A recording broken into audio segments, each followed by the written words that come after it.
창세기에 무엇이 숨겨져 있는가? 빛은 있는데 해는 왜 나중인가? 창세기 1장을 읽다 보면 누구나 한 번쯤 멈추게 되는 지점이 있습니다. 첫째 날 하나님은 빛이 있으라고 하십니다. 그리고 빛과 어둠을 나누시고 저녁이 되며 아침이 되니 이는 첫째 날이라 말씀하십니다. 그런데 넷째 날이 되어서야 해와 달과 별이 창조됩니다. 낮과 밤을 주관하게 하기 위함입니다. 여기서 질문이 생깁니다. 해와 달이 없던 첫째 날부터 셋째 날까지 그 빛은 무엇이었을까요?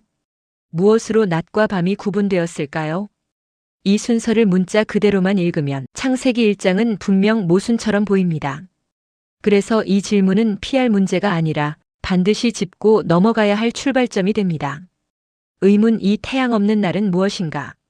창세기 1장을 읽다 보면 또 하나의 질문 앞에 서게 됩니다.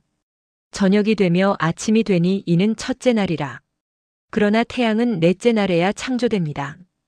그렇다면 태양이 없는데 어떻게 저녁과 아침이라는 시간 구분이 가능할까요?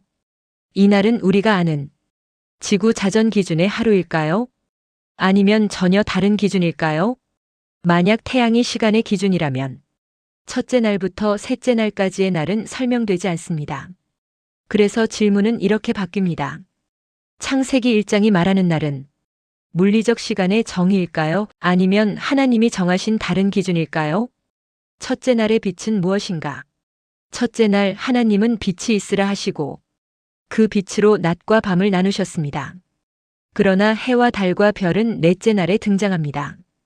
우리가 아는 물리적 빛은 반드시 광원, 즉 해달별을 필요로 합니다. 그런데 창세기 1장은 빛이 먼저 있고 그 빛의 물리적 근원은 나중에 등장합니다. 그렇다면 묻게 됩니다. 첫째 날의 빛을 해와 달에서 나오는 빛으로 설명할 수 있을까요? 이 지점에서 빛이라는 단어는 단순한 자연광이 아니라 다른 의미로 사용되었을 가능성을 드러냅니다. 이 문제는 순서의 문제가 아니라 빛의 정의 자체가 질문받는 지점입니다. 광원 없는 식물 문제. 여기서 또 하나의 질문이 이어집니다. 다음으로 나오는 질문은 셋째 날의 식물 창조입니다. 셋째 날 하나님은 풀과 씨 맺는 채소, 열매 맺는 나무를 만드셨습니다. 그러나 태양은 넷째 날에 등장합니다. 우리가 아는 식물의 생존 조건은 분명합니다. 광합성이 없으면 발화도 성장도 유지도 불가능합니다. 그런데 창세기 1장에서는 식물이 먼저 등장하고 그 생존에 필수적인 태양은 그 다음 날에 창조됩니다. 이것은 단순한 하루 차이의 문제가 아니라 생명 유지 조건 자체가 맞지 않는 구조처럼 보입니다. 이 질문을 조금 더 깊이 생각해 봅니다. 식물은 빛을 통해 에너지를 얻고 그 에너지로 생명을 유지합니다. 그런데 창세기 1장은 식물이 존재한 뒤에 빛의 주체인 해와 달을 소개합니다. 셋째 날의 식물은 어떤 빛으로 존재했을까요? 우리가 아는 생물학적 조건과 이 기록은 왜 맞지 않아 보일까요? 이 지점에서 창세기 1장은 단순한 자연 관찰 기록이 아니라 다른 관점으로 읽어야 할 가능성을 드러냅니다. 물, 공간, 지구 규정 문제. 또 하나의 질문은 둘째 날의 물에 관한 기록입니다.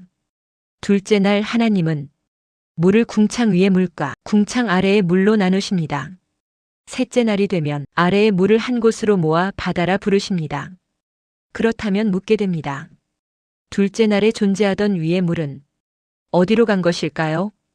바다는 설명되는데 위의 물은 무엇이며 그 이후로 언제 어떻게 왜 사라진 걸까 설명되지 않습니다.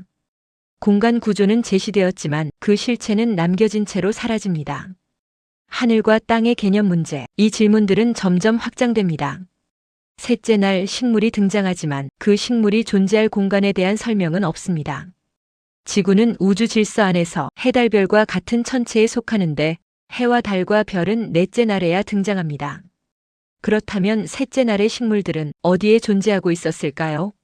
지구 등장 전의 땅의 문제, 식물은 분명 물리적 장소를 전제로 하는 존재인데 그 장소의 우주적 성격은 아직 규정되지 않은 상태입니다. 의문 10. 마지막으로 남는 질문은 이것입니다. 둘째 날에는 하늘이, 셋째 날에는 땅이 명명됩니다. 그러나 해와 달과 별은 넷째 날에야 창조됩니다. 우리가 이해하는 하늘과 땅은 천체 질서를 전제로 하는 공간 개념입니다. 그런데 창세기 1장은 천체가 아직 없을 때 이미 하늘과 땅을 부릅니다. 그래서 질문이 남습니다. 이 하늘과 땅은 우리가 아는 물리적 공간일까요? 아니면 전혀 다른 차원의 개념일까요? 창세기 1장 외에도 2장에서 11장까지의 더 많은 의문점들이 등장합니다.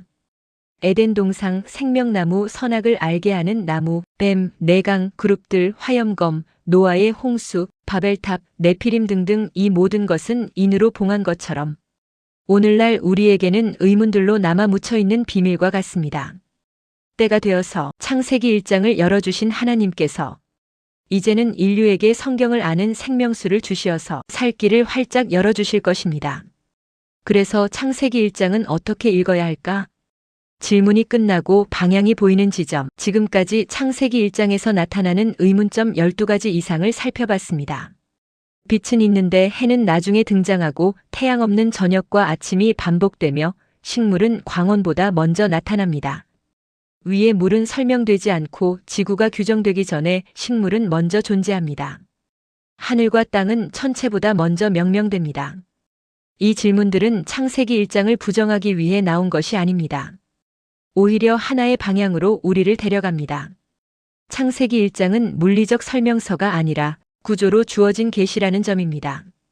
그래서 창세기 1장은 처음에 가장 익숙해 보이지만 성경 전체를 지나고 나서야 마지막에 풀리는 본문이 됩니다. 질문을 통과한 사람만이 장을 다시 읽을 수 있습니다. 지금까지는 의문점을 살펴보았지만 이제 앞으로는 그 해답을 찾아 길을 열어보도록 하겠습니다. 구독, 좋아요로 다음 열려라 창세기 편을 기대해 주시기 바랍니다. 감사합니다.